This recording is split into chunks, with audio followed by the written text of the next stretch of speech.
నమ్మినవాళ్లు మోసం చేస్తే శివుడు ఏం చేయమన్నాడు?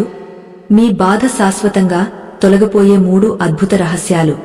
ఆత్మీయులైన ఆధ్యాత్మిక బంధువులారా, ఈరోజు మనం చర్చించుకోబోయే అంశం సామాన్యమైనది కాదు. ఇది ప్రతి మానవుడి జీవితంలో ఏదో ఒక సందర్భంలో ఎదురయ్యే అతి భయంకరమైన నొప్పులలో ఒకటి.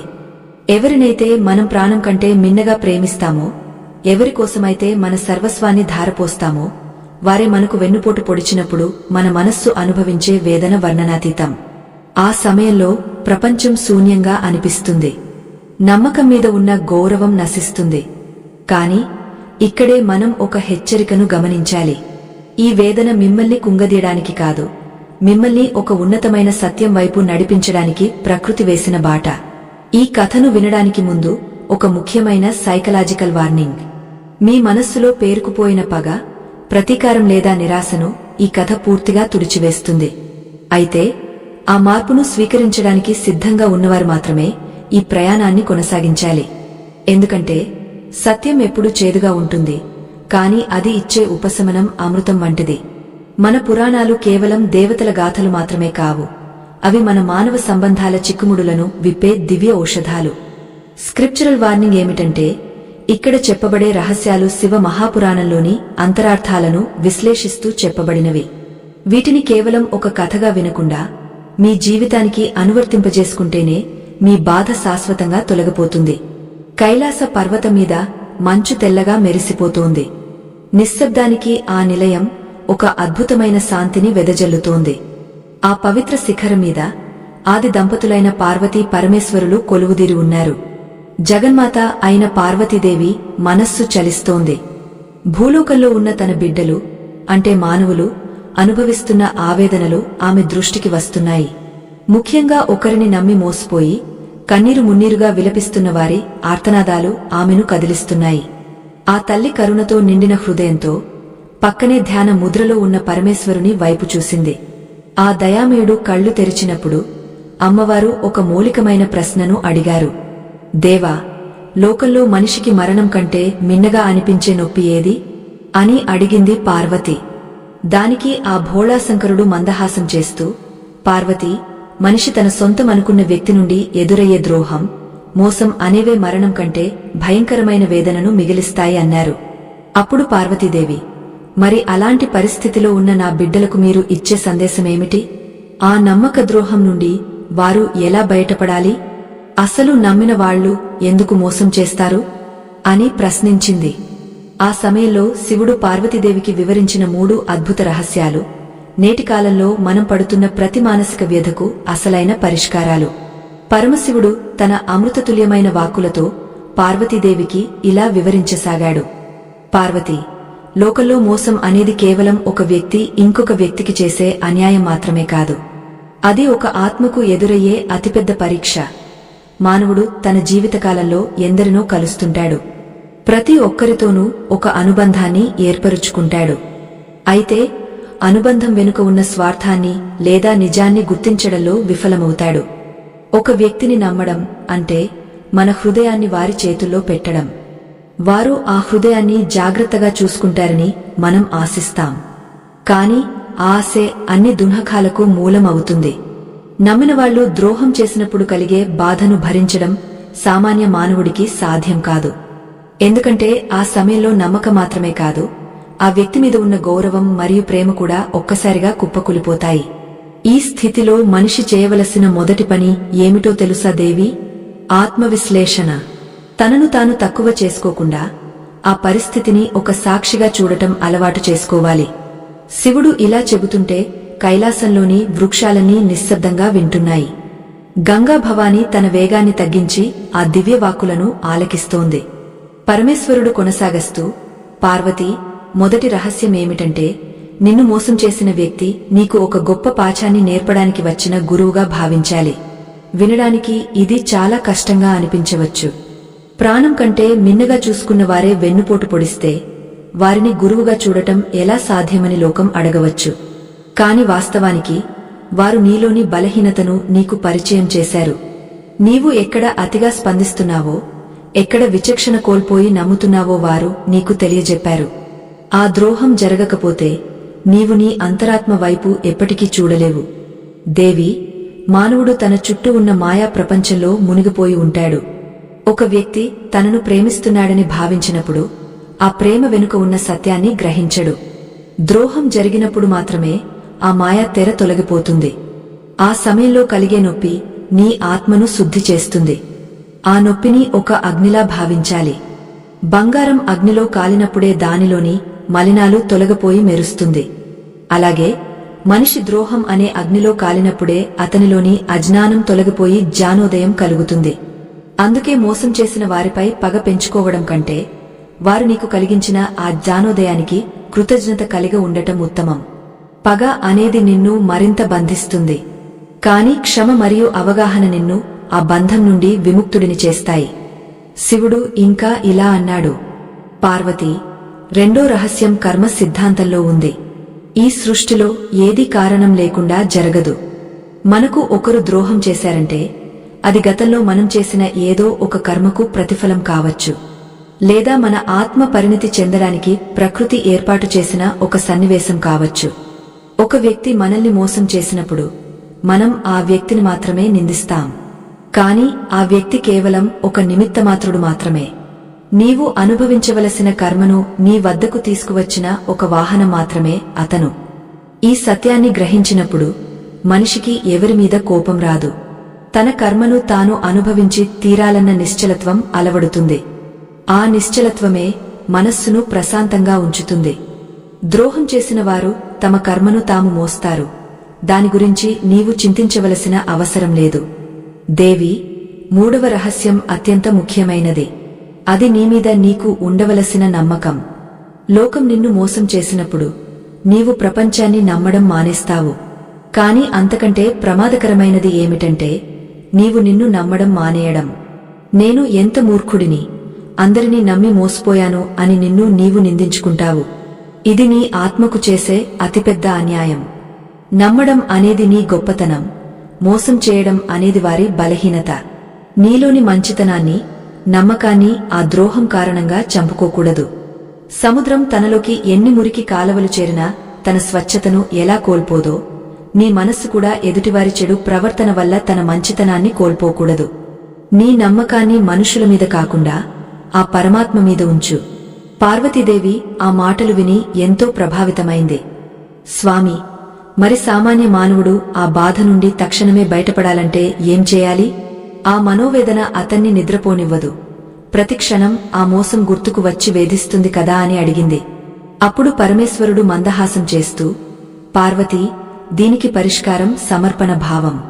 జరిగిన ప్రతి విషయాన్ని నా పాదాల చెంత వదిలివేయాలి. దేవా, ఈ కష్టాన్ని నేను భరించలేను, దీని నుండి నన్ను గట్టెక్కించు అని మనస్ఫూర్తిగా ప్రార్థించాలి. ఎప్పుడైతే మనిషి తన భారమంతా భగవంతుడి మీద వేస్తాడో అప్పుడు ఆ భారం తేలికవుతుంది.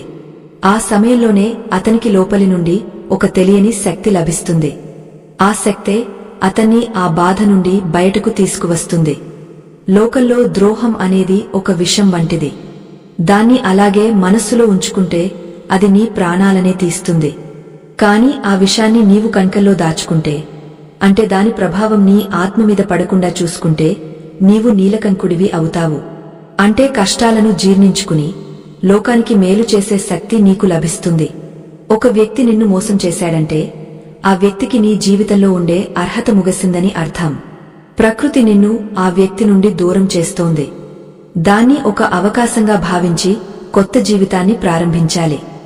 గతాన్ని పట్టుకుని వేలాడటం వల్ల నీవు వర్తమానంలోని ఆనందాన్ని కోల్పోతావు. గతం అనేది ఒక మృతదేహం వంటిది. దాన్ని ఎంతకాలం మోసినా దుర్వాసన తప్ప ఏమీ రాదు. శివుడు తన ఉపదేశాన్ని కొనసాగస్తూ, పార్వతీ, నమ్మక ద్రోహం జరిగినప్పుడు మనిషి తన చుట్టూ ఒక గోడను నిర్మించుకుంటాడు. ఎవరినీ నమ్మకూడదని, ఎవరితోనూ మాట్లాడకూడదని నిర్ణయించుకుంటాడు. కాని ఇది సరైన మార్గం కాదు. ఒక పువ్వు తన రేకులను ముడుచుకుంటే అది పరిమళాన్ని వెదజల్లలేదు. అలాగే మనస్సును మూసివేస్తే ఆనందం లోపలికి ప్రవేశించలేదు. మోసం చేసిన ఒక్క వ్యక్తి కోసం నీ జీవితంలోకి రాబోయే 100 మంది మంచి వ్యక్తులకు ద్వారాలు మూసివేయడం ఎంతవరకు సమంజసం? ప్రపంచం మొత్తం చెడ్డది కాదు.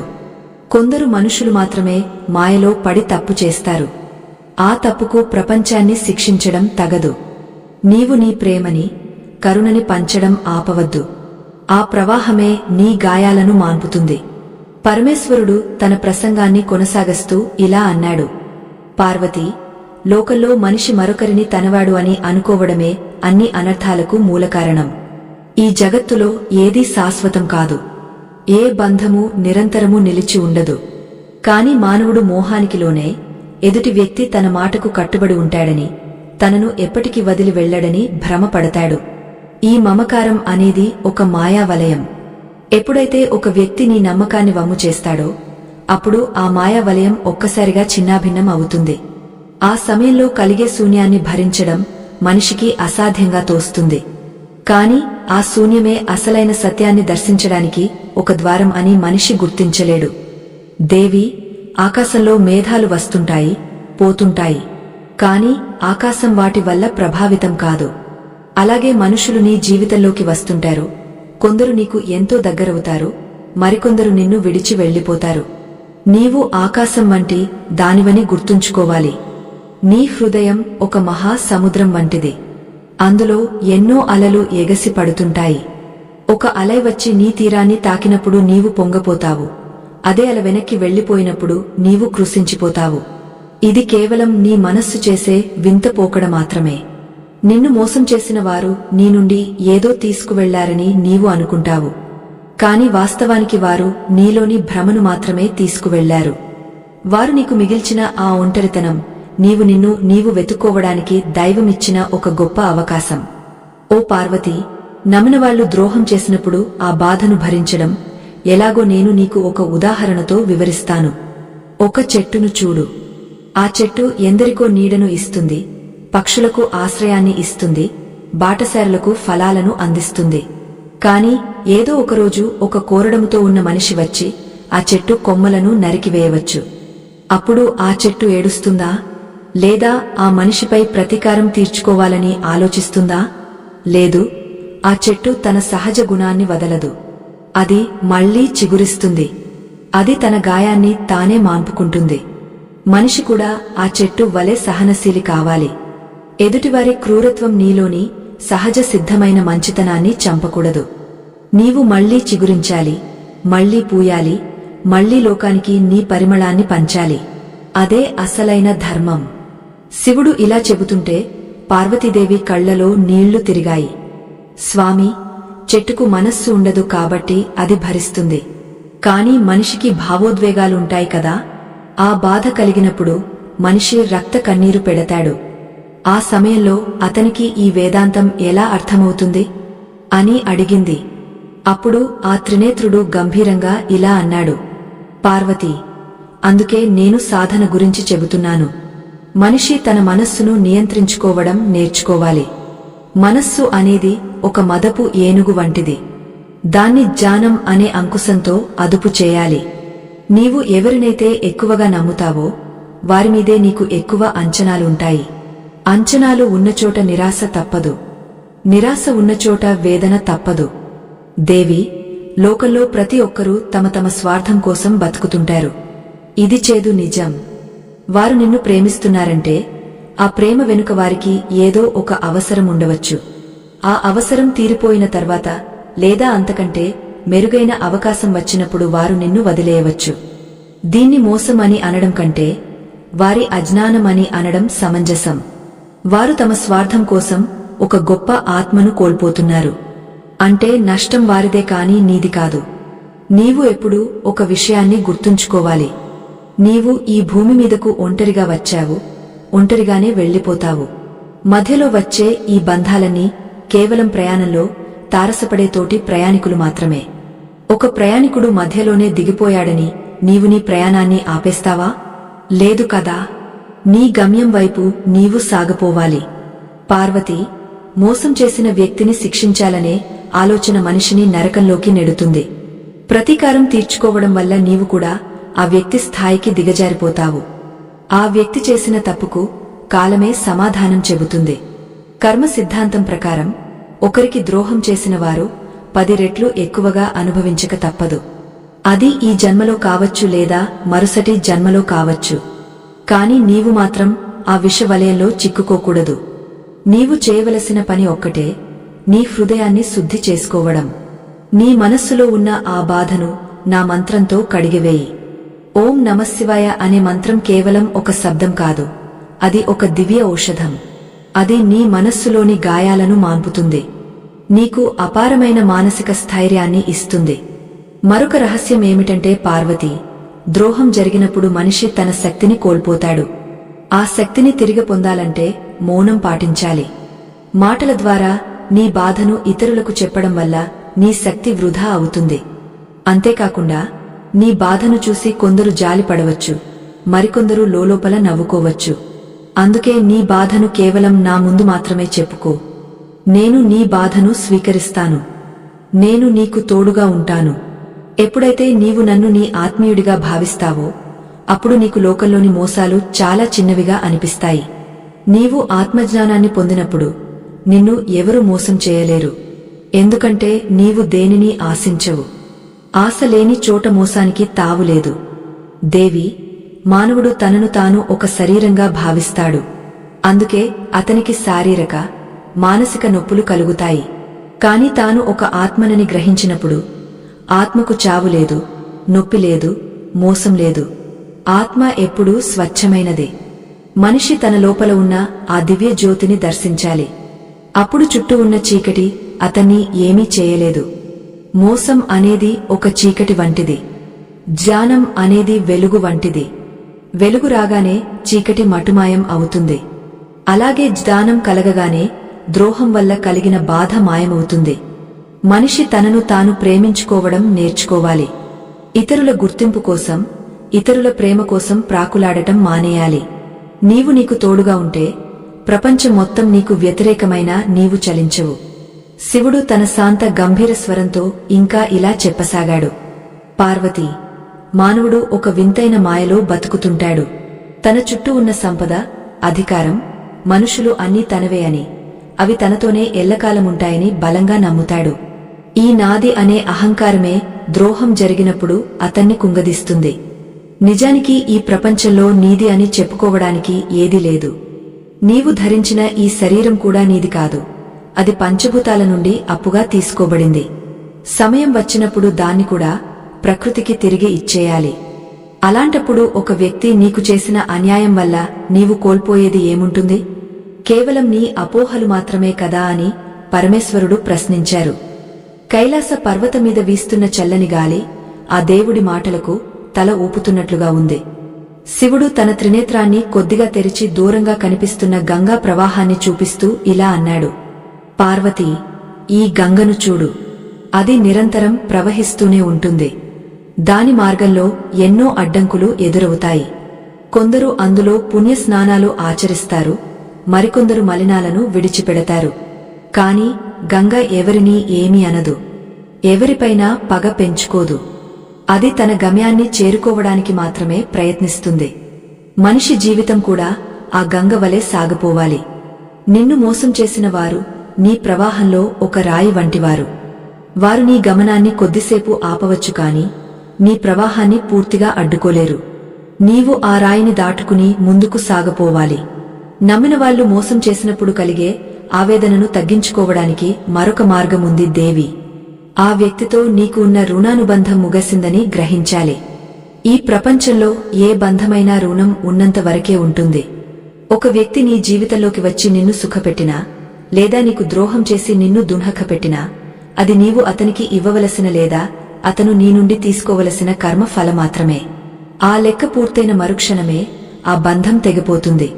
అందుకే మోసం చేసిన వారిని చూసి బాధపడటమంటే తీరిపోయిన అప్పు గురించి ఇంకా ఆలోచించడమే అవుతుంది.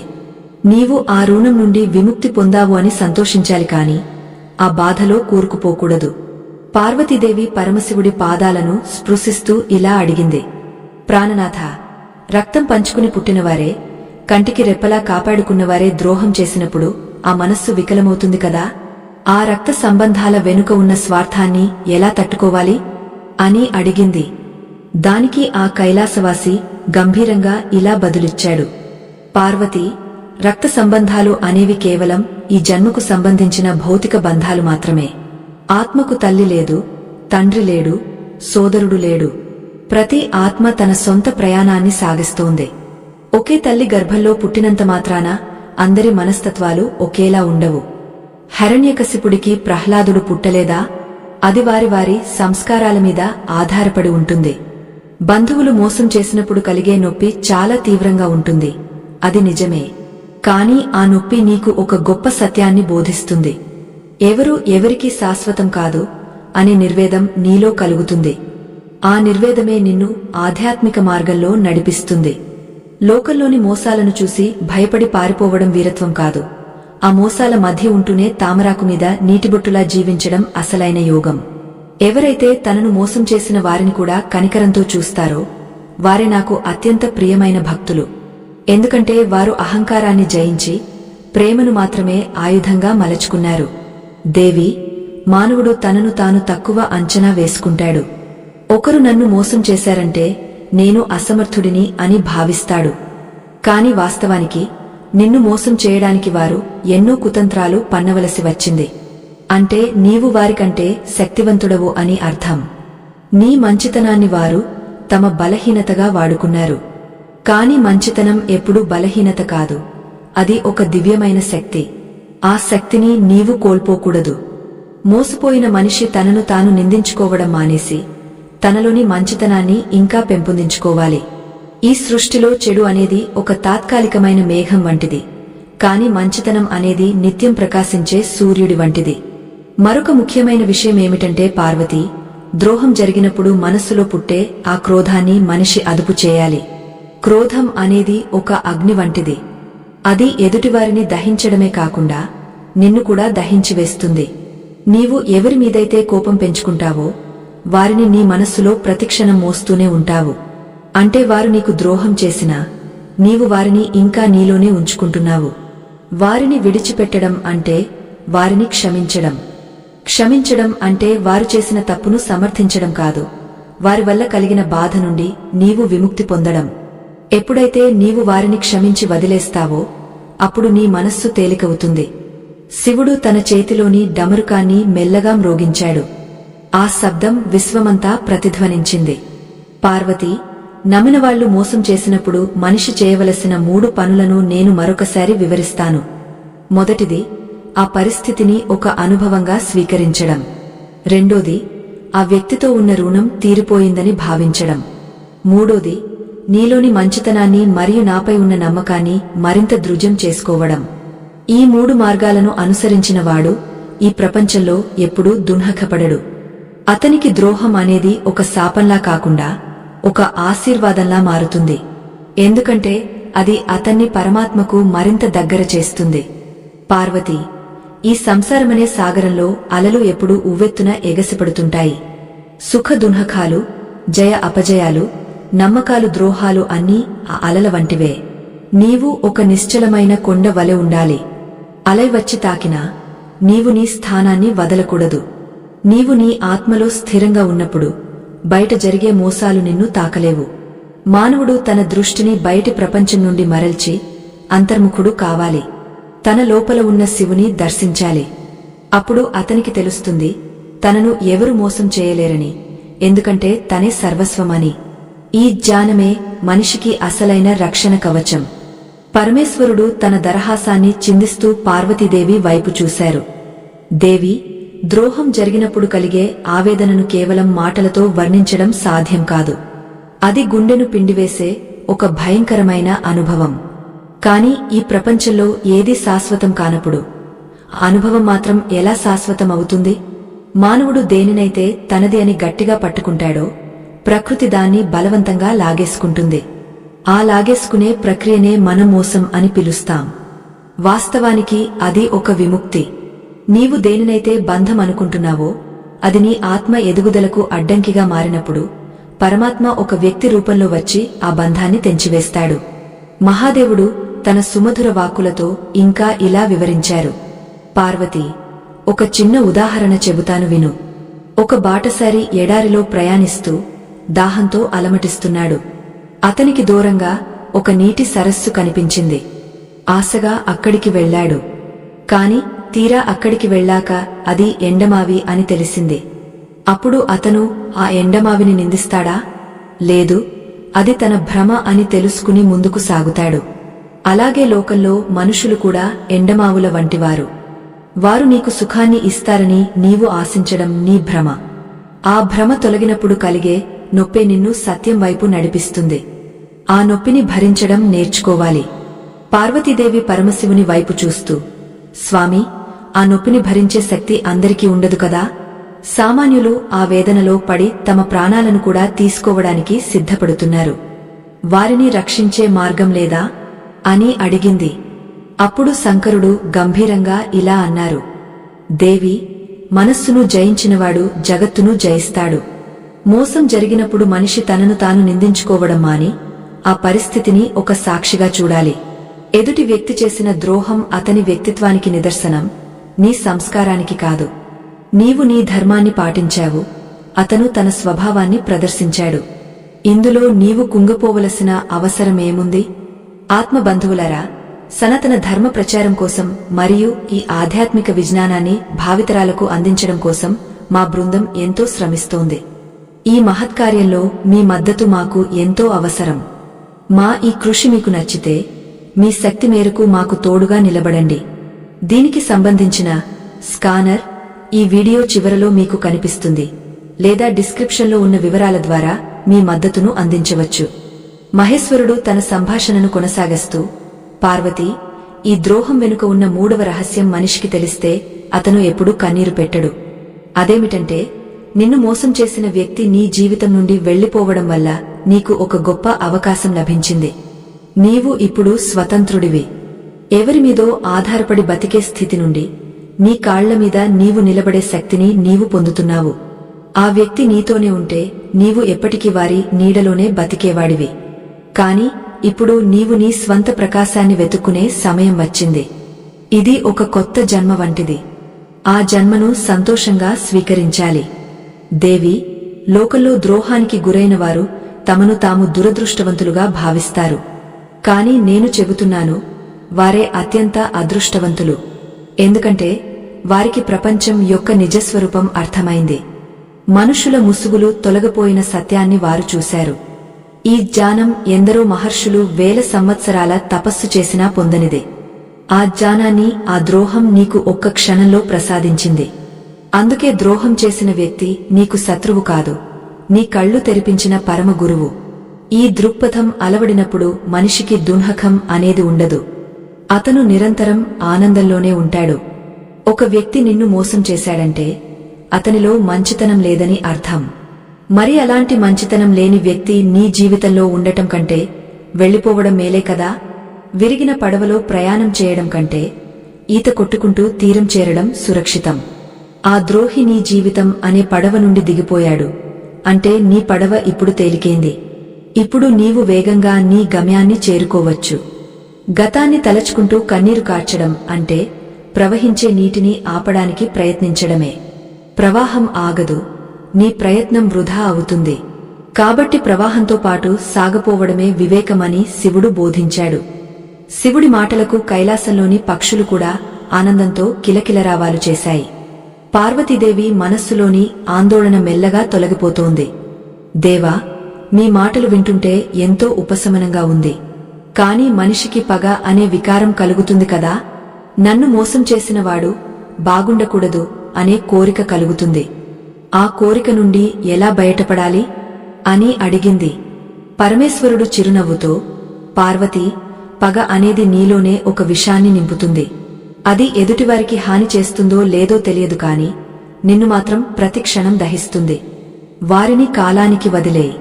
కాలం అన్నిటికీ లెక్కలు సరిచేస్తుంది. నీవు చేయవలసిన పని ఒక్కటే, నీ హృదయంలో ప్రేమను నింపుకోవడం. ఎదుటివారి తప్పులను చూసి నీవు నీ గొప్పతనాన్ని వదులుకోకూడదు. ఒక పాము కరిచిందని నీవు కూడా పాములా మారి ఎదుటివారిని కరవలేవు కదా? నీవు మనిషివి, నీలో దైవత్వం ఉంది. ఆ దైవత్వాన్ని మేల్కొలుపు. నిన్ను మోసం చేసిన వారికోసం ప్రార్థించు. వారికి మంచి బుద్ధి కలగాలని కోరుకో. అదే నీవు వారికి ఇచ్చే అతిపెద్ద శిక్ష. ఎందుకంటే నీ ప్రేమ ముందు వారి ద్రోహం ఓడిపోతుంది. నీవు విజేతగా నిలుస్తావు. లోకం నిన్ను గౌరవిస్తుంది. నీ మనస్సు ప్రశాంతత అనే అమృతాన్ని చవిచూస్తుంది. దేవి, నమ్మకం అనేది ఒక అందమైన గాజు పాత్ర వంటిది. అది ఒక్కసారి పగిలితే మళ్లీ అతికించడం కష్టం.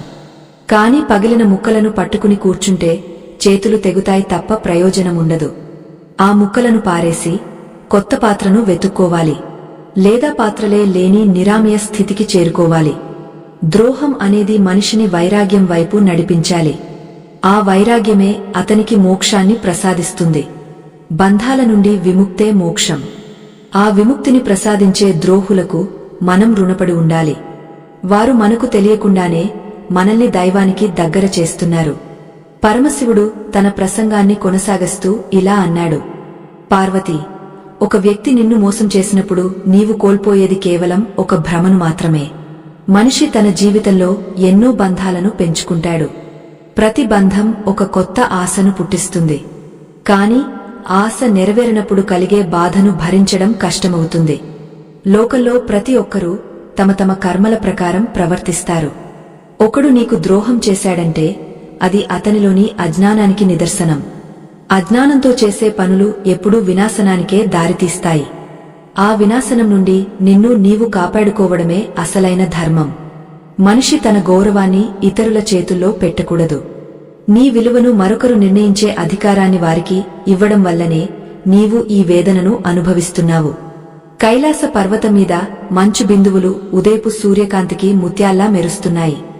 శివుడు తన జటాజూటంలోని చంద్రకళను చూపిస్తూ ఇలా అన్నాడు. పార్వతీ, చంద్రుడికి వెలుగు ఉంది కాని అది స్వయం ప్రకాశం కాదు. అది సూర్యుడి నుండి గ్రహించిన వెలుగు. అలాగే మానవుడు తన సంతోషం కోసం ఇతరుల మీద ఆధారపడతాడు. ఇతరుల ప్రేమ, గౌరవం అనే వెలుగులో తనను తాను చూసుకోవాలని ప్రయత్నిస్తాడు. కాని ఎప్పుడైతే ఆ వ్యక్తులు అతనికి ద్రోహం చేస్తారో ఆ వెలుగు ఒక్కసారిగా ఆగపోతుంది.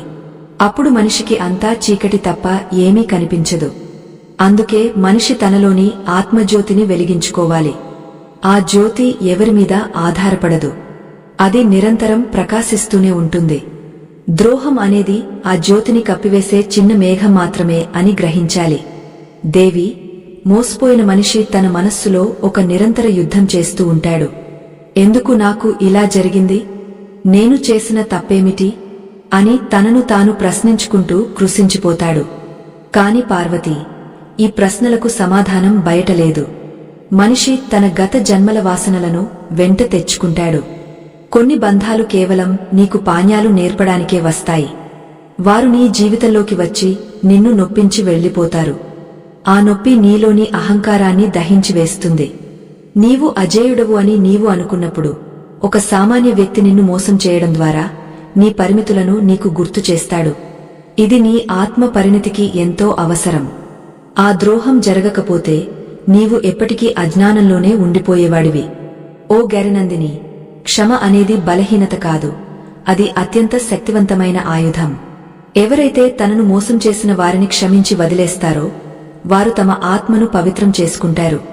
పగ పెంచుకోవడం అంటే నీ మనస్సులో ఒక విష సర్పానికి చోటు ఇవ్వడమే. ఆ సర్పం నిన్ను ప్రతి క్షణం కాటేస్తుంది. నీ నిద్రను, నీ ప్రశాంతతను దోచుకుంటుంది. నీవు సంతోషంగా ఉండాలంటే ఆ సర్పానికి నీ మనస్సులో స్థానం ఇవ్వకూడదు. దాన్ని వెంటనే బయటకు పంపేయాలి. అప్పుడే నీవు అసలైన యోగివి అవుతావు. ద్రోహం చేసినవాడు తన పాపఫలాన్ని అనుభవిస్తాడు. కాని నీవు ఆ పాపంలో భాగస్వామివి కాకూడదు. నీవు నీ ధర్మాన్ని పట్టుకుని నిలబడాలి. ధర్మం ఎప్పుడూ నీకు రక్షణగా ఉంటుంది. దేవి, లోకంలో మోసం అనేది ఒక మాయా నాటకం. ఒక నటుడు వేదిక మీద ద్రోహి పాత్ర పోషించి నాటకం ముగిశాక సాధారణ మనిషిలా మారిపోతాడు. అలాగే ఈ ప్రపంచం ఒక పెద్ద వేదిక. ఇక్కడ ప్రతి ఒక్కరూ తమ తమ పాత్రలను పోషిస్తున్నారు. ఒకరు నీకు ద్రోహం చేశారంటే వారు వారి పాత్రను అద్భుతంగా పోషించారని అర్థం. నీవు ఆ పాత్రను చూసి నిజమని భ్రమపడి ఏడుస్తున్నావు. ఆ మాయను ఛేదించి చూడు. అక్కడ ద్రోహి లేడు, బాధితుడు లేడు. ఉన్నదంతా ఒకే పరమాత్మ తత్వం. ఈ సత్యాన్ని గ్రహించిన జ్ఞాని ఎవరినీ నిందించడు. తనకు జరిగిన అన్యాయాన్ని శివప్రసాదంగా స్వీకరిస్తాడు. ఆ స్థితికి చేరుకోవడమే మానవ జన్మ యొక్క పరమార్థం. పార్వతీదేవి పరమేశ్వరుని అమృతవాక్కులను విని తన్మయత్వం పొందింది. కాని ఆమెకు ఒక సందేహం కలిగింది. స్వామీ, మరి మోసం చేసిన వ్యక్తి శిక్షార్హుడు కాదా? అతనికి ఎటువంటి శిక్ష ఉండదా అని అడిగింది. అప్పుడు ఆ త్రినేత్రుడు గంభీరంగా నవ్వారు. పార్వతీ, ఈ విశ్వంలో కర్మఫలాన్ని తప్పించుకోవడం ఎవరికీ సాధ్యం కాదు. ఒక వ్యక్తి ఒక ఆత్మను నొప్పించాడంటే అతను తన వినాశనానికి తానే పునాది వేసుకున్నట్లు లెక్క. ప్రకృతి ఒక అద్భుతమైన న్యాయాధికారి. ఎప్పుడు ఎవరికి ఏ శిక్ష వేయాలో దానికి బాగా తెలుసు. నీవు నీ చేతులతో శిక్షించాలని అనుకోవడం నీ అహంకారం అవుతుంది. కాలమే వారికి తగిన పాణ్యం చెబుతుంది. నీవు ఆ కాలాన్ని గమనిస్తూ నిశ్శబ్దంగా ఉండు. మహేశ్వరుడు తన సంభాషణను ఇంకా విపులీకరిస్తూ ఇలా అన్నాడు. ఒక చెట్టు నుండి పండు రాలి కింద పడినప్పుడు ఆ చెట్టు బాధపడదు. ఎందుకంటే ఆ పండు తన నుండి వేరుపడవలసిన సమయం వచ్చిందని దానికి తెలుసు. అలాగే నీ జీవితం నుండి ఒక వ్యక్తి ద్రోహం చేసి వెళ్లిపోయాడంటే ఆ వ్యక్తి యొక్క అవసరం నీ జీవితంలో ముగిసిందని అర్థం. బలవంతంగా ఎవరినీ నీ వద్ద ఉంచుకోలేవు. వారు వెళ్లిపోవడం వల్ల నీకు కొత్త అవకాశాలు వస్తాయి. కొత్త మనుషులు పరిచయం అవుతారు. బహుశా వారు నీకు నిజమైన ఆనందాన్ని ఇవ్వవచ్చు. కాబట్టి గతాన్ని తలచుకుంటూ కన్నీరు కార్చడం మానేసి నీ ముందున్న భవిష్యత్తు వైపు అడుగులు వేయి. దేవి, మనిషి తన బాధను ఒక అలంకారంగా మార్చుకుంటాడు. నేను మోసపోయాను, నేను అభాగ్యుడిని అని పదే పదే చెప్పుకుంటూ జాలిని కోరుకుంటాడు. ఇది అతని ఎదుగుదలను ఆపేస్తుంది. నీవు బాధితుడివి కాదు, నీవు ఒక యోధుడివి. యుద్ధంలో గాయాలు తగలడం సహజం. ఆ గాయాలను చూసి భయపడకూడదు. ఆ గాయాలే నీకు అనుభవాన్ని ఇస్తాయి. నీవు ఆ గాయాలను మానుపుకుని మళ్లీ యుద్ధానికి సిద్ధం కావాలి. ఈ జీవితం ఒక సంగ్రామం. ఇందులో నమ్మక ద్రోహాలు, వెన్నుపోట్లు సర్వసాధారణం. వాటిని తట్టుకుని నిలబడేవాడే విజేత. నా భక్తుడు ఎప్పుడూ కుంగపోకూడదు. కొండంత ధైర్యంతో సమస్యలను ఎదుర్కోవాలి. పార్వతీ, లోకంలో మంచితనం అనేది ఒక వరం. కాని ఆ మంచితనం వివేకంతో కూడి ఉండాలి. ఎవరిని ఎంతవరకు నమ్మాలో తెలియకపోవడం కూడా ఒక దోషమే. పాలను నమ్మవచ్చు కాని విషాన్ని నమ్మకూడదు. పాముకు పాలు పోసినా అది విషాన్ని ఇస్తుంది. అది దాని స్వభావం. అలాగే కొందరు వ్యక్తులు తమ స్వభావం రీత్యా మోసగాళ్లుగా ఉంటారు. వారిని గుర్తించడంలో విఫలమయ్యావు కాబట్టి ఇప్పుడు అనుభవిస్తున్నావు. ఇకపై జాగ్రత్తగా ఉండటానికి ఇది ఒక హెచ్చరికగా భావించు. నీలోని మంచితనాన్ని చంపుకోకు, కాని నీ విచక్షణను మాత్రం పదును పెట్టుకో. అప్పుడు నిన్ను ఎవరూ మోసం చేయలేరు. ఒకవేళ చేసినా అది నిన్ను తాకలేదు. పరమేశ్వరుడు ఇలా చెబుతుంటే కైలాసమంతా ఒక దివ్యమైన కాంతితో నిండిపోయింది. ఆ కాంతి ప్రతి అణువులోనూ ఒక కొత్త శక్తిని నింపుతోంది. మనిషి తనలోని దైవత్వాన్ని గుర్తించినప్పుడు ప్రపంచంలోని అన్యాయాలన్నీ చాలా చిన్నవిగా కనిపిస్తాయి. ద్రోహం అనేది ఒక చీకటి గది వంటిది. అందులో నీవు ఎంతకాలం ఉంటావనేది నీ ఇష్టం. తలుపు తీసి బయటకు వస్తే నీకు అపారమైన సూర్యకాంతి కనిపిస్తుంది. ఆ వెలుగులో నీ బాధలన్నీ మటుమాయం అవుతాయి. నీవు స్వచ్ఛమైన ఆనంద స్వరూపుడవు. ఈ సత్యాన్ని గుర్తుంచుకుంటే నీకు ఏ ద్రోహం కూడా నొప్పిని కలిగించదు. సదాశివుడు వివరించాడు. పరమశివుడు తన ప్రసంగాన్ని కొనసాగిస్తూ ఇలా అన్నాడు. పార్వతీ, మానవుడు తనను తాను ఒక బాధితుడిగా చూసుకోవడం మానేసి తనలోని దివ్యత్వాన్ని దర్శించాలి. ఎదుటివారు నిన్ను మోసం చేశారంటే వారు నీ మంచితనాన్ని అపహాస్యం చేశారని కాదు, వారు తమలోని రాక్షసత్వాన్ని బయట పెట్టుకున్నారని అర్థం. ఒక వ్యక్తి తనలోని నీచత్వాన్ని ప్రదర్శించినప్పుడు నీవు నీలోని ఉన్నతత్వాన్ని ఎందుకు వదులుకోవాలి? నీవు ఆ వ్యక్తి మీద కోపం పెంచుకుంటే నీవు కూడా వారి స్థాయికి దిగజారిపోతావు. పగ అనేది ఒక నిప్పుకణిక వంటిది.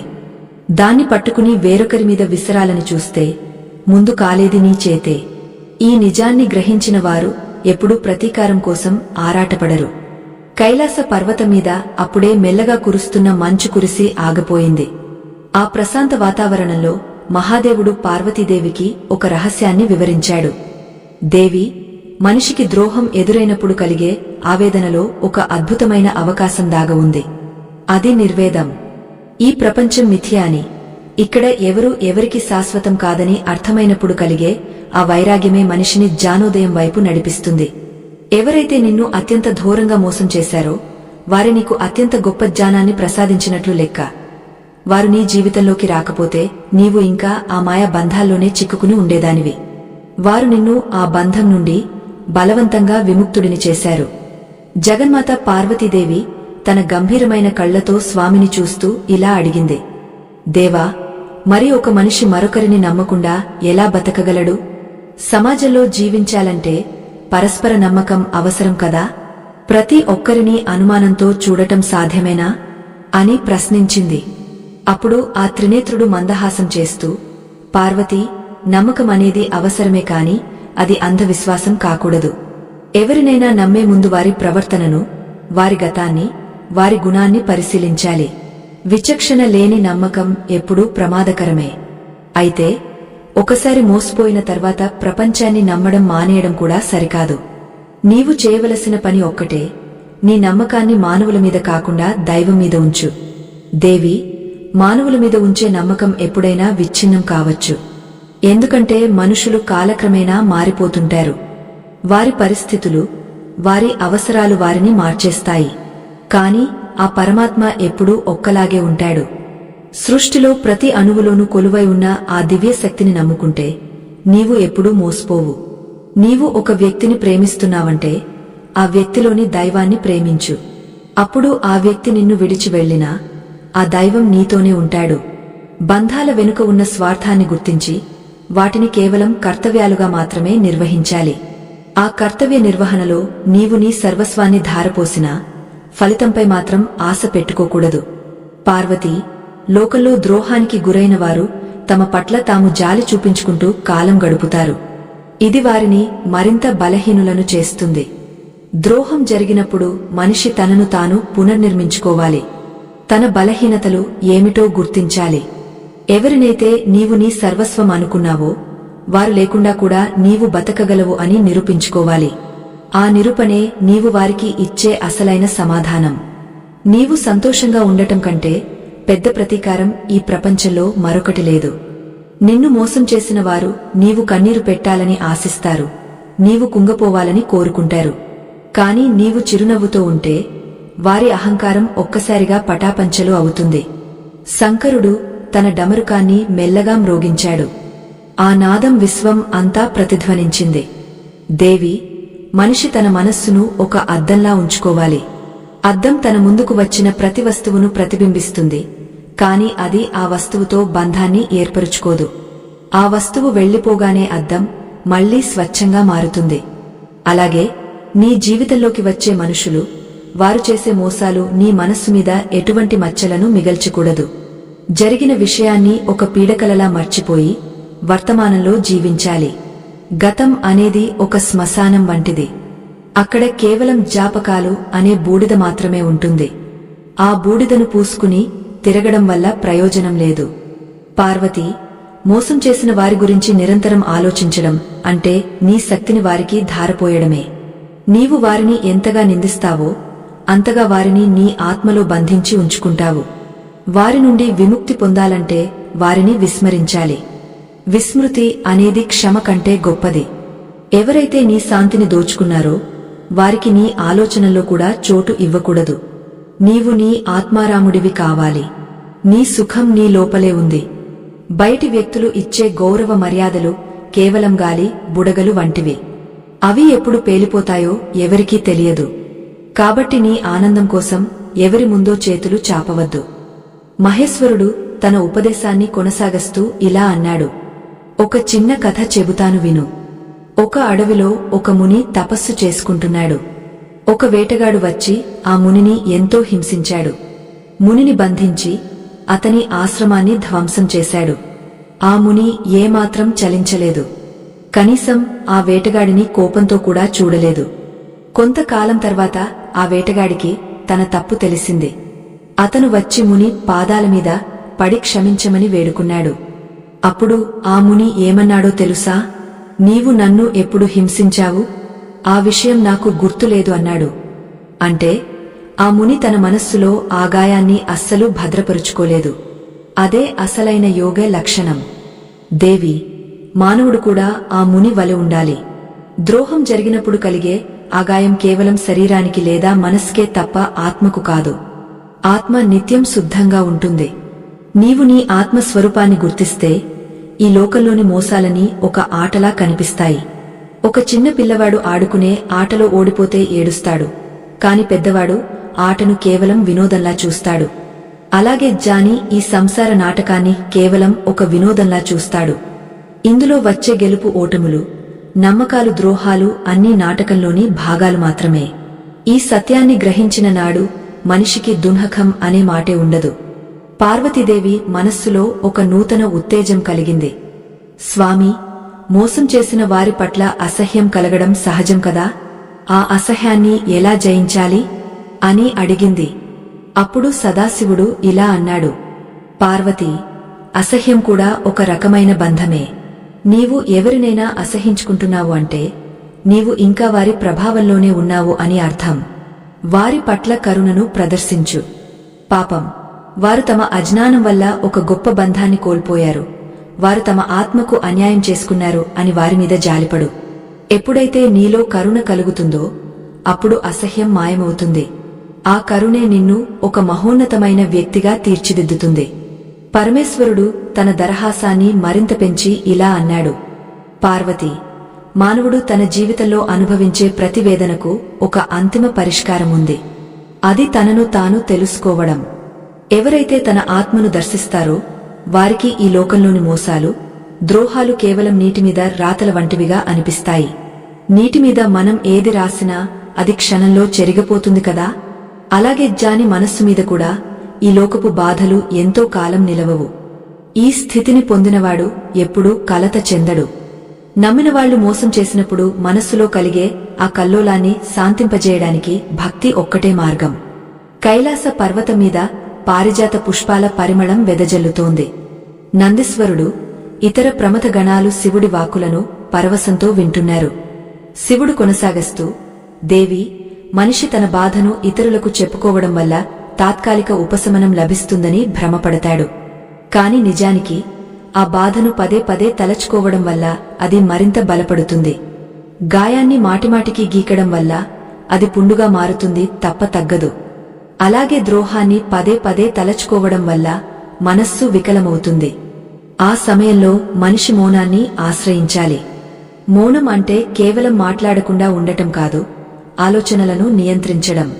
పార్వతీ, లోకంలో ద్రోహానికి గురైన వారు ఒక విషయాన్ని మర్చిపోతుంటారు. నిన్ను మోసం చేసిన వ్యక్తి నీకంటే ఎక్కువగా భయాందోళనలకు గురవుతుంటాడు. తన తప్పు ఎక్కడ బయటపడుతుందో అని అతను ప్రతి నిమిషం వణికిపోతుంటాడు. బయటకు ఎంత దర్పంగా కనిపించినా అతని అంతరాత్మ అతన్ని నిరంతరం వేధిస్తూనే ఉంటుంది. ఒక ద్రోహి అనుభవించే నరకం వర్ణనాతీతం. ఆ నరకాన్ని అతను తనతో పాటే మోస్తూ ఉంటాడు. కాబట్టి నీవు అతనికి శిక్ష వేయవలసిన అవసరం లేదు. అతని పనులే అతనికి శిక్షగా మారుతాయి. నీవు మాత్రం ఆ నెగటివ్ ఆలోచనల నుండి బయటకు వచ్చి నీ ప్రశాంతతను కాపాడుకోవాలి. గ్యారిజాత, ఒక చిన్న ఉదాహరణ చెబుతాను విను. ఒక మనిషి తన చేతిలో ఒక మండుతున్న కర్రను పట్టుకున్నాడు. దాన్ని వేరొకరి మీద విసరాలని అతను చూస్తున్నాడు. ఆ కర్రను విసిరేలోపు కాలేది ఆ మనిషి చేతే కదా. అలాగే పగ, ప్రతీకారం అనేవి మండుతున్న కర్రల వంటివి. వాటిని నీవు మనస్సులో పెట్టుకున్నంత కాలం నీవే దహించుకుపోతావు. ద్రోహం చేసిన వ్యక్తి ఎక్కడో హాయిగా ఉన్నాడని నీవు అనుకుంటావు, కాని అది నిజం కాదు. తన ఆత్మకు చేసిన ద్రోహం అతన్ని ఎప్పటికీ ప్రశాంతంగా ఉండనివ్వదు. నీవు చేయవలసిన పని ఏమిటంటే ఆ మండుతున్న కర్రను వెంటనే పక్కన పడేయడం. అంటే ఆలోచనలను వదిలేయడం. దేవి, మానవుడు తనను తాను తక్కువగా చూసుకోవడం మానేయాలి. నేను మోసపోయాను అంటే నేను బలహీనుడిని అని అర్థం కాదు. నేను ఒకరిని నమ్మాను అంటే నాలో నిష్కల్మషమైన ప్రేమ ఉంది అని అర్థం. ఆ ప్రేమను ఒక అపాత్ర దానంగా ఒక దుర్మార్గుడికి ఇచ్చావు. అంతమాత్రాన నీలోని ప్రేమకు విలువేముంది? ఒక విలువైన రత్నాన్ని ఒక కోతికి ఇస్తే ఆ కోతి దాన్ని పడేయవచ్చు లేదా కొరకవచ్చు. అంతమాత్రాన ఆ రత్నం విలువ తగ్గపోదు కదా. అలాగే నీ మనస్సు అనే రత్నాన్ని ఒక అర్హత లేని వ్యక్తికి ఇచ్చావు. అతను దాన్ని గుర్తించలేకపోయాడు. అది అతని దౌర్భాగ్యం. నీ మంచితనం ఎప్పుడూ ఒక దివ్యమైన రత్నం లాంటిదే. మహేశ్వరుడు తన జటాజుటం నుండి ప్రవహిస్తున్న గంగను చూపిస్తూ ఇలా అన్నాడు. పార్వతీ, ఈ గంగ ఎక్కడా ఆగదు. అది కొండలను దాటుతుంది, అడవులను దాటుతుంది, చివరకు సముద్రాన్ని చేరుకుంటుంది. దారిలో ఎన్నో మలినాలు కలిసినా అది తన స్వచ్ఛతను కోల్పోదు. మనిషి జీవితం కూడా ఇలాగే ఉండాలి. ద్రోహం అనేది నీ ప్రవాహంలో ఒక మలినం లాంటిది. దాన్ని అక్కడే ఆగపోయి చూడకూడదు. ప్రవహిస్తూ ఉంటేనే ఆ మలినం కొట్టుకుపోతుంది. నీ గమ్యం వైపు నీవు సాగపోవాలి. నీ జీవిత లక్ష్యం ఒక వ్యక్తి కాదు. నీ లక్ష్యం పరమానందాన్ని పొందడం. ఆ పరమానందం నీలోనే ఉంది, బయట మనుషుల దగ్గర లేదు. దేవి, ద్రోహం జరిగినప్పుడు కలిగే ఆవేదనను తట్టుకోవడానికి మరొక అద్భుతమైన మార్గముంది. అదేమిటంటే సేవాభావం. నీకు కలిగిన నొప్పిని మర్చిపోవాలంటే నీకంటే ఎక్కువ బాధలో ఉన్నవారికి సహాయం చేయాలి. ఒకరి కన్నీళ్లు తుడిచినప్పుడు కలిగే ఆ తృప్తి నీ గాయాన్ని ఒక్క క్షణంలో మాన్పుతుంది. ఇతరుల కోసం బతకడం నేర్చుకున్నప్పుడు నీ స్వంత బాధలు చాలా చిన్నవిగా అనిపిస్తాయి. లోకంలో ఎందరో అనాథలు, రోగులు, కష్టాల్లో ఉన్నవారు ఉన్నారు. వారి సేవలో నీ సమయాన్ని గడిపితే నీ మనస్సులోని కల్మషం అంతా తొలగిపోతుంది. అది ఒక దివ్యమైన యోగం. పార్వతీదేవి తన భర్త మాటలను విని ఎంతో శాంతిని పొందింది.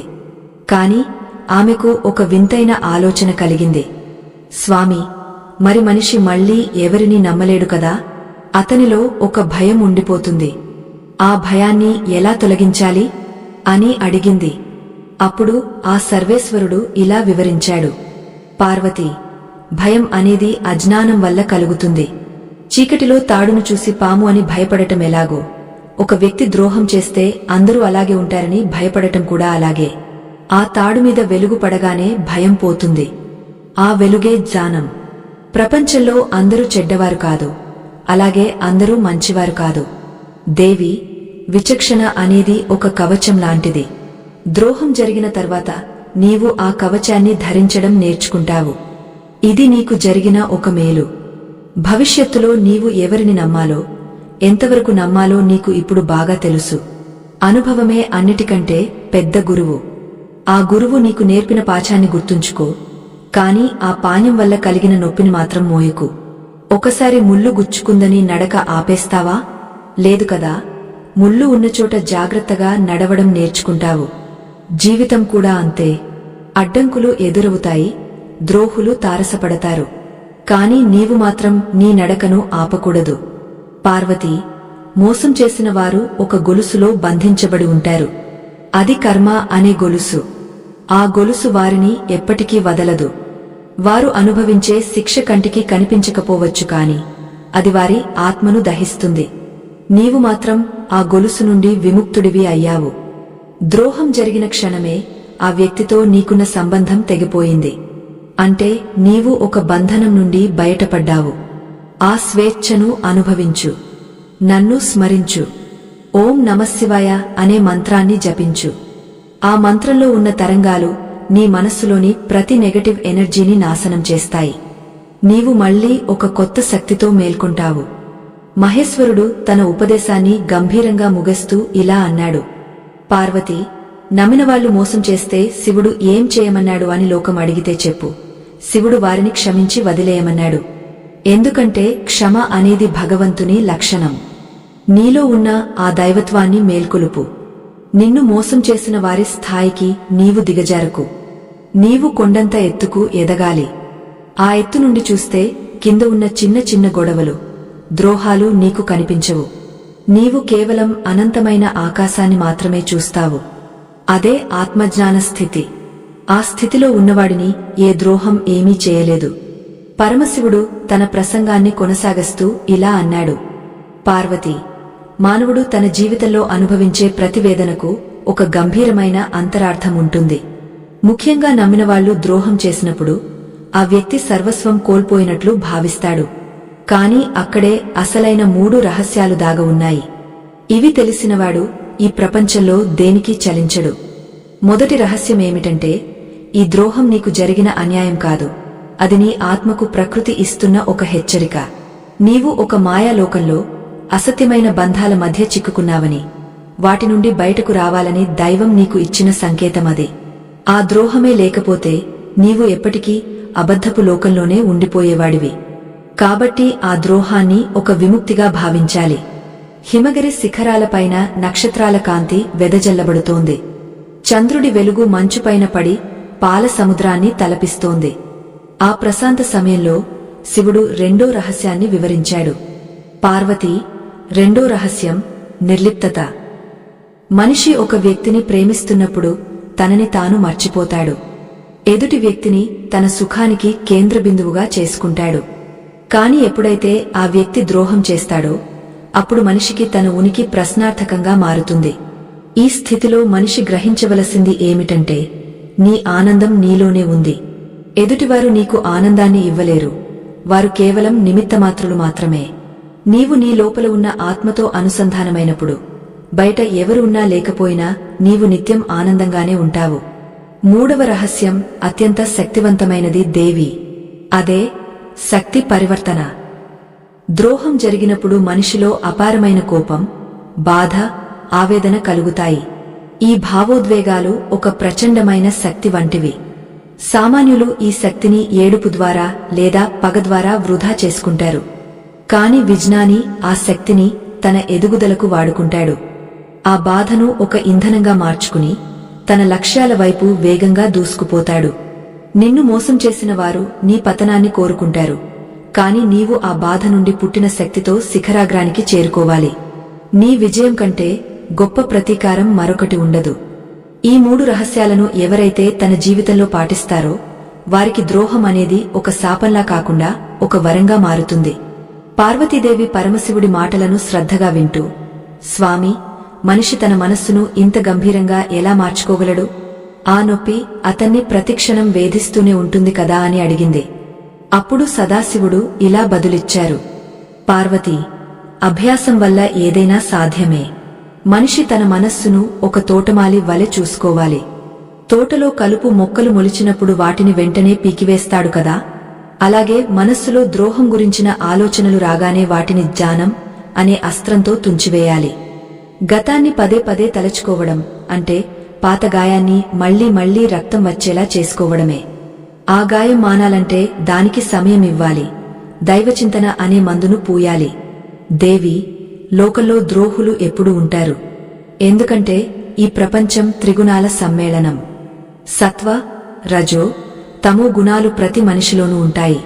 ఒకరిలో తమో గుణం పెరిగినప్పుడు వారు ద్రోహానికి ఒడిగడతారు. అది వారి స్వభావం. పులి క్రూరంగా ఉంటుంది, పాము విషాన్ని చిమ్ముతుంది, అది వాటి నైజం. వాటిని చూసి మనం ఆశ్చర్యపోము కదా. అలాగే లోకంలో కొందరు వ్యక్తులు మోసగాళ్లుగా ఉంటారు. వారిని చూసి మనం బాధపడకూడదు. వారి స్వభావాన్ని గుర్తించి వారి నుండి దూరంగా ఉండటమే మనం చేయవలసిన పని. నీవు నీలోని సత్వగుణాన్ని కాపాడుకోవాలి. ఎదుటివారి చెడు నీలోని మంచితనాన్ని ఏమాత్రం ప్రభావితం చేయకూడదు. అదే అసలైన సాధన. మహేశ్వరుడు తన కంకంలోని నాగుపామును చూపిస్తూ ఇలా అన్నాడు. పార్వతీ, ఈ సర్పం విషపూరితమైనదే, కాని అది నా మెడలో ఆభరణంగా ఉంది. అంటే నేను ఆ విషాన్ని జయించాను. మనిషి కూడా తన జీవితంలోని విషాదాలను, మోసాలను ఆభరణాలుగా మార్చుకోవాలి. అంటే వాటి నుండి నేర్చుకున్న పాఠ్యాలను తన అనుభవంగా, జ్ఞానంగా ధరించాలి. ఆ అనుభవమే అతనికి భవిష్యత్తులో రక్షణ కవచంలా పనిచేస్తుంది. ద్రోహం జరిగినప్పుడు కలిగే ఆ కన్నీరు నీ కళ్లను శుభ్రం చేస్తుంది. అప్పుడు నీవు ప్రపంచాన్ని మరింత స్పష్టంగా చూడగలవు. అంతకుముందు నీకు కనిపించని సత్యాలు ఇప్పుడు గోచరిస్తాయి. ఇది ఒక రకమైన మూడవ కన్ను తెరుచుకోవడం వంటిదే. దేవి, మానవుడు తనను తాను ఒక చిన్న బిందువుగా భావిస్తాడు. కాని అతను ఒక మహాసముద్రం. ఒక బిందువులో కలిసిన మురికి ఆ బిందువును మలినం చేస్తుంది. కాని సముద్రంలో కలిసిన మురికి సముద్రాన్ని ఏమీ చేయలేదు. నీవు నీ వ్యక్తిత్వాన్ని సముద్రమంత విశాలం చేసుకోవాలి. అప్పుడు చిన్న చిన్న మోసాలు నిన్ను కదిలించలేవు.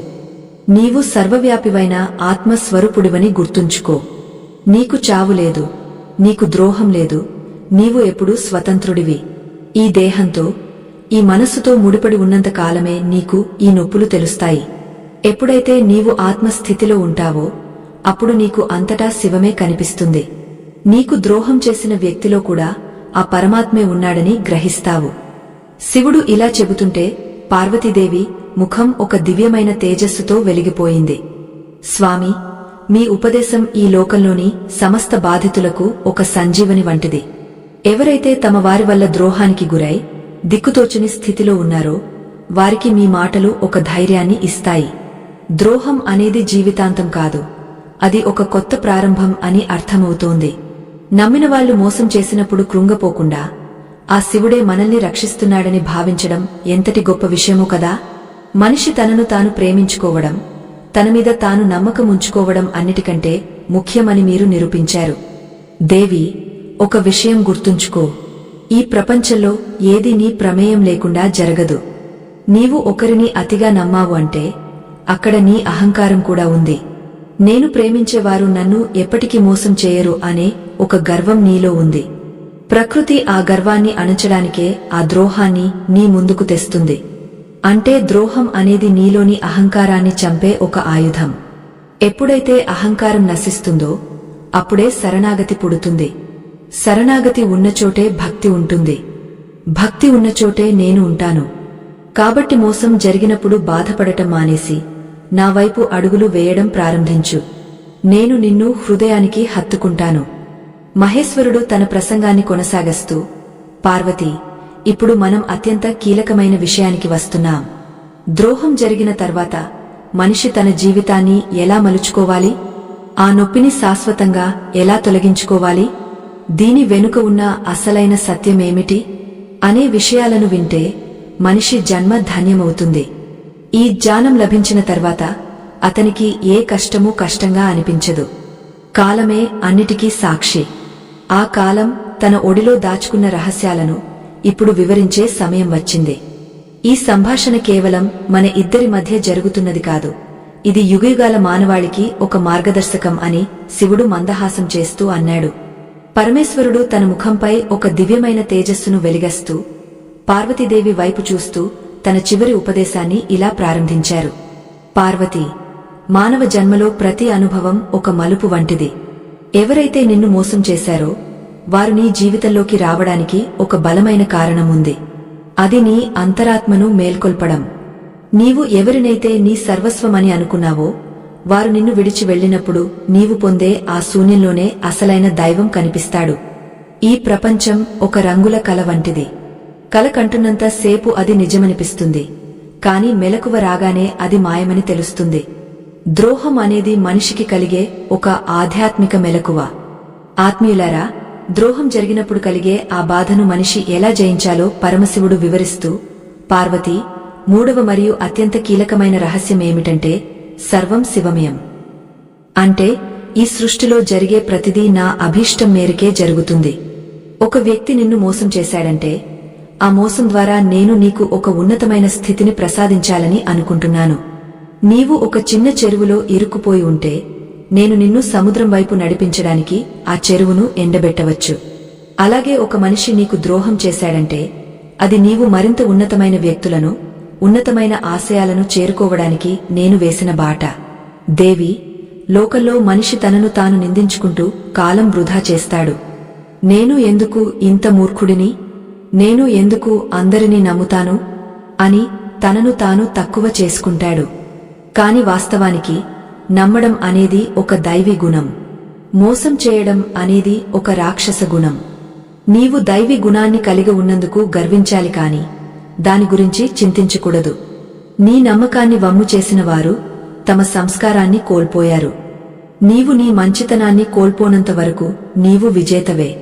ఈ సత్యాన్ని గ్రహించినవాడు ఏ ద్రోహానికైనా కుంగపోడు.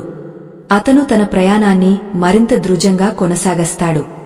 మహేశ్వరుడు తన కళ్ళు మూసుకుని కొద్దిసేపు మౌనంగా ఉన్నారు. కైలాసమంతా ఆ మౌనంలో మునిగిపోయింది. ఆ నిశ్శబ్దం ఒక అద్భుతమైన ప్రశాంతతను మోసుకొచ్చింది. ఆ తర్వాత శివుడు ఇలా అన్నారు, పార్వతీ, మనిషి తన మనస్సులో పగను పెంచుకోవడం అంటే తన ఇంట్లోనే నిప్పును నింపుకోవడం వంటిది. ఆ నిప్పు ఇతరులను కాల్చడం కంటే ముందు నిన్నే దహిస్తుంది. మోసం చేసిన వారికి కాలమే శిక్ష విధిస్తుంది. నీవు వారిని క్షమించి వదిలేయడం వల్ల నీవు ఒక గొప్ప పుణ్యఫలాన్ని పొందుతావు. క్షమ అనేది కేవలం బలవంతులకు మాత్రమే సాధ్యం. నీవు ఆ బలవంతుడవు కావాలి. ఆత్మ బంధువులారా, ఈ కథ ద్వారా మనం తెలుసుకోవలసిన అత్యంత ముఖ్యమైన పరమార్థాన్ని వివరించే ముందు ఒక చిన్న విన్నపం. ఈ ధర్మ యజ్ఞంలో మీ సంపాదనలో కొంత భాగాన్ని వినియోగించడం వల్ల మీకు అపారమైన పుణ్య ఫలం దక్కుతుంది. మా ఈ ప్రయత్నాన్ని గౌరవించి మాకు మద్దతు ఇవ్వాలనుకునేవారు ఇప్పుడు స్క్రీన్ మీద కనిపిస్తున్న స్కానర్ని స్కాన్ చేసి మీ శక్తి మేరకు తోడ్పాటును అందించవచ్చు. ఇక ఇప్పుడు మన జీవితాలనే మార్చివేసే ఆ కీలకమైన ముగింపుని విందాం. ఇది ప్రతి ఒక్కరూ తెలుసుకోవాల్సిన అసలైన సత్యం. పరమేశ్వరుడు తన మందహాసంతో పార్వతీదేవి వైపు చూస్తూ ఇలా అన్నారు, దేవి, మనిషి తన జీవితంలో ఎదురయ్యే ప్రతి కష్టాన్ని ఒక సోపానంగా మార్చుకోవాలి. మోసం జరిగినప్పుడు కలిగే ఆవేదన నుండి వైరాగ్యం పుట్టాలి. ఆ వైరాగ్యం నుండి జ్ఞానం కలగాలి. ఆ జ్ఞానం ద్వారానే మోక్షం లభిస్తుంది. లోకంలోని ఏ బంధమూ శాశ్వతం కాదని గ్రహించినవాడు ఏ వ్యక్తి వెళ్లిపోయినా ఏడవడు. అతను తన లోపల ఉన్న పరమాత్మను చూసి మురిసిపోతాడు. నీవు ఒక ఆత్మస్వరూపుడివి అని గుర్తించిన నాడు నీకు ద్రోహం చేసే శక్తి ఈ ప్రపంచంలో ఎవరికీ ఉండదు. ఎందుకంటే ఆత్మను ఎవరూ తాకలేరు, ఎవరూ గాయపరచలేరు. దేవి, మానవుడు తన కన్నీళ్లను ఆవిరిచేసి ఆ శక్తితో తన జీవిత నౌకను ముందుకు నడపాలి. ద్రోహం చేసిన వారు నీ వెనుక ఉండేవారు. అందుకే వారు వెన్నుపోటు పొడవగలిగారు. వారు నీ ముందు ఉండే అర్హత లేనివారు.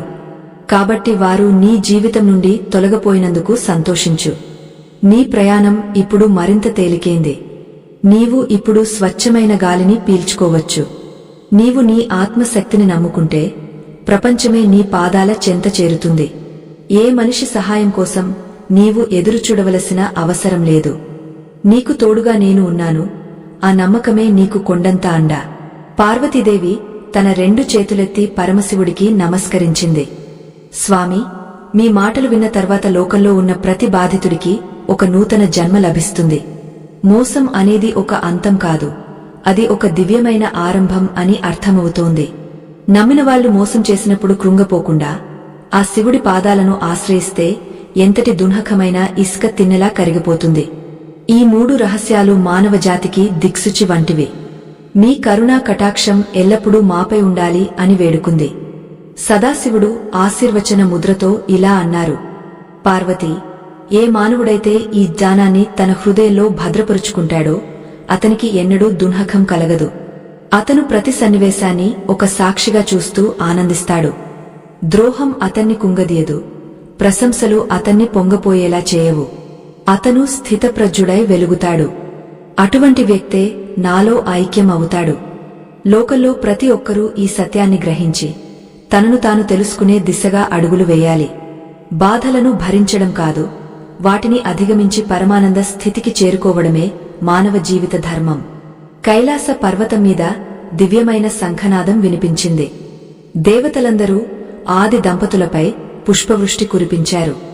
లోకంలోని అంధకారం తొలగిపోయి జ్ఞానోదయం కలిగింది. నమ్మినవాళ్లు మోసం చేసినప్పుడు శివుడు చెప్పిన ఈ రహస్యాలు ప్రతి హృదయాన్ని స్పృశించాయి. మనస్సు ప్రశాంతమైంది, ఆత్మ తృప్తి చెందింది.